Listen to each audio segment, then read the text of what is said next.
ನಮಸ್ತೆ ಮೈಸೂರು. ಇವತ್ತು ಬಂದಿದ್ದೀವಿ ಕುಂತಿ ಬೆಟ್ಟಕ್ಕೆ. It is a popular trekking destination ಅಂತಲೇ ಹೇಳ್ಬೋದು. With stands at a height of about 2882 feet. ಇಲ್ಲಿ ನೆಲೆಸಿರೋದು ಶ್ರೀ ಮಲ್ಲಿಕಾರ್ಜುನ ಸ್ವಾಮಿ. ಈ ದೇವಸ್ಥಾನನ ಡ್ರಾವಿಡಿಯನ್ ಆರ್ಕಿಟೆಕ್ಚರ್ನಲ್ಲಿ ಕನ್ಸ್ಟ್ರಕ್ಟ್ ಮಾಡಿದ್ದು. ಈ ದೇವಸ್ಥಾನಕ್ಕೆ ಗೋಪುರ, ಗರುಡಸ್ತಂಭ ಮತ್ತು ಗರ್ಭಗೃಹ ಕೂಡ ಇದೆ.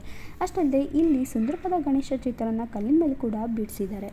ಇಲ್ಲಿರೋ ಕಲ್ಯಾಣಿನ ಕುಂತಿಕೊಳ ಅಂತ ಕೂಡ ಕರೀತಾರೆ. ಐತಿಹಾಸಿಕವಾಗಿ ನೋಡೋದಾದರೆ ಇದೊಂದು ಜೈನ ನೆಲೆ ಆಗಿತ್ತಂತೆ.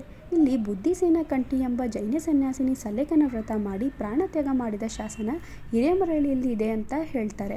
ಹಾಗೂ ಹೈದರ್ ಅಲಿಯು ಬ್ರಿಟಿಷರ ವಿರುದ್ಧ ಹೋರಾಡಲು ಫ್ರೆಂಚ್ ಅವರ ಸಹಾಯದಿಂದ ಸೈನ್ಯದ ತುಕಡಿಯನ್ನು ಈ ಕುಂತಿ ಬೆಟ್ಟದಲ್ಲಿ ಇರಿಸಲಾಗಿತ್ತಂತ ಹೇಳ್ತಾರೆ. ಅಜ್ಞಾತವಾಸ ಕಾಲದಲ್ಲಿ ಕುಂತಿಯು ಪಾಂಡವರೊಂದಿಗೆ ಇಲ್ಲಿ ವಾಸವಾಗಿದ್ದರು ಎಂಬ ಪ್ರತೀತಿ ಕೂಡ ಇದೆ.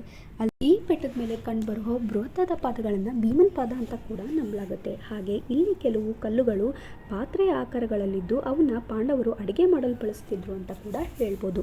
ಇದೊಂದು ಅಗ್ನಿಜನ್ಯ ಶಿಲೆಯಿಂದಾದ ಬೆಟ್ಟ ಸಮೂಹ ಅಂತಲೇ ಹೇಳ್ಬೋದು. And the view of sunrise at the top of the hills is very beautiful. Location ಬೇಕಾ? ಇದಿರೋದು ಮಂಡ್ಯ ಜಿಲ್ಲೆ ಪಾಂಡವಪುರ ತಾಲೂಕು ಹತ್ರ, just 33 kilometre drive from the Mysuru. If you have not visited this hidden please visited. ಈ ಥರ ಕಂಟೆಂಟ್ಗಾಗಿ ನನ್ನ ಪೇಜ್ನ ಫಾಲೋ ಮಾಡಿ ಆ್ಯಂಡ್ ನನ್ನ ಯೂಟ್ಯೂಬ್ ಚಾನಲ್ನ ಸಬ್ಸ್ಕ್ರೈಬ್ ಮಾಡಿ. Thank you.